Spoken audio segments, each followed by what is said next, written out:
Hello అందరికీ నమస్తే. Welcome back to our YouTube channel. Already last వీడియోలో చెప్పాను కదా, నేను మైసూర్ వచ్చాము, ఇంకా హిస్టారికల్ ప్లేసెస్ కొన్ని వెళ్తాను అని చెప్పి. సో ఫస్ట్ అయితే మేము ఇచ్చింది one of the most famous and historical temple in Mysore, that's Chamundeshwari temple అనమాట. సో ఈ వీడియో అయితే ఎండ్ వరకు చూసేయండి. ఇక్కడ భక్తులకు అమ్మవారు దుష్టులకు భయాన్ని కలిగించే చాముండేశ్వరి రూపంలో దర్శనమిస్తారు. 18 శక్తిపీఠాలలో ఒకటైన ఈ క్షేత్రంలో సతీదేవి తల వెంట్రుకలు పడ్డాయి అని మన పురాణాలలో చెబుతూ ఉండేవాళ్ళు. శక్తిపీఠాలలో ఈ పీఠాన్ని 4వది చెబుతూ ఉంటారు. ఇప్పుడు అమ్మవారి గురించి పురాణాల్లో కథ తెలుసుకుందాం. పూర్వం మహిషాసురుడు అనే రాక్షసుడు కఠోర తపస్సు చేసేవాడంట. అది ఏంటి అంటే, అప్పుడు పురుష చేతులచే మరణించకూడదని పరమేశ్వరుడి నుంచి వరాన్ని పొందుతారు. ఆ వరాన్ని అనుకూలంగా మార్చుకొని సకల లోకాలను కూడా పీడించేవారంట. ఇంద్రుడిని జయించి స్వర్గాన్ని ఆక్రమించుకున్నారంట. అక్కడ జనాలందరూ త్రిమూర్తుల వాళ్ళని పూజించి వేడుకోగా మహిషాసురుని వధించుటకై ఒక స్త్రీ శక్తిని సృష్టించారంట. ఆ స్త్రీ రూపం ఎవరో కాదు, సాక్షాత్తు ఆ అమ్మవారే. ఆమె పేరే చాముండేశ్వరి దేవి. 18 చేతులతో, ప్రతి చేతుల్లో ఒక్కొక్క ఆయుధంతో ఆ తల్లి దర్శనం ఇస్తుంది. ముందుగా చండా ముండా అనే 2 రాక్షసుల్ని చంపేశారంట. ఆ తరువాత మహిషాసురుని వధించి మహిషాసుర మర్దినిగా సకల లోకాల వాసుల కీర్తనలు అన్నీ అందుకున్నారంట అమ్మవారు. పురాణ కాలంలో ఈ ప్రాంతానికి క్రౌంచ పట్టణం అనే పేరుండేది. అశోకుని కాలంలో ఈ ప్రాంతాన్ని మహిషాసుర మండలం అని పిలిచేవారంట. ఆధునిక కాలంలో మైసూర్ ప్రాంతాన్ని పరిపాలించిన హడయూర్ అనే వ్యక్తి ఈ టెంపుల్ని అభివృద్ధి చేశారంట.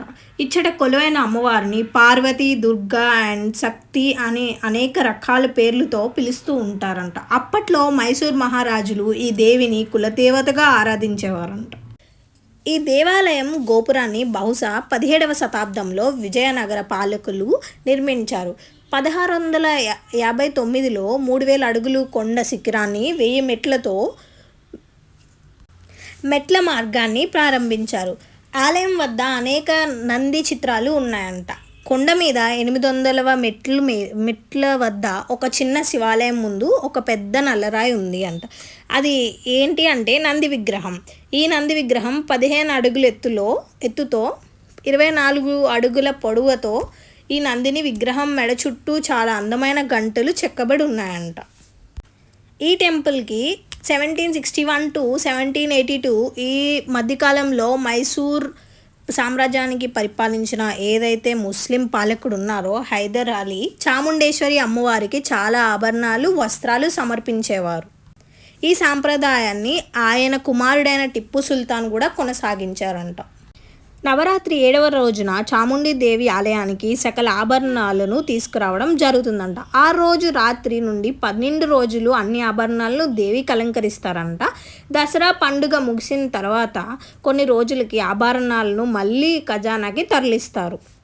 చాముండీదేవికి ధరింపజేసే ఆభరణాలలో కొన్ని శ్రీకంఠదత్ నరసింహరాజ్ ఒడేయర్ తన వద్ద ఉంచుకొని వీటిని దసరా సందర్భంలో దేవస్థానానికి సమర్పిస్తూ రావడం అనాదిగా వస్తున్న ఆనవాయితీ.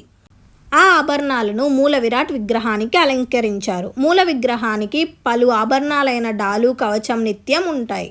విశిష్టమైన ఆభరణాలను మాత్రం ఉత్సవ విగ్రహానికి అలంకరిస్తారు.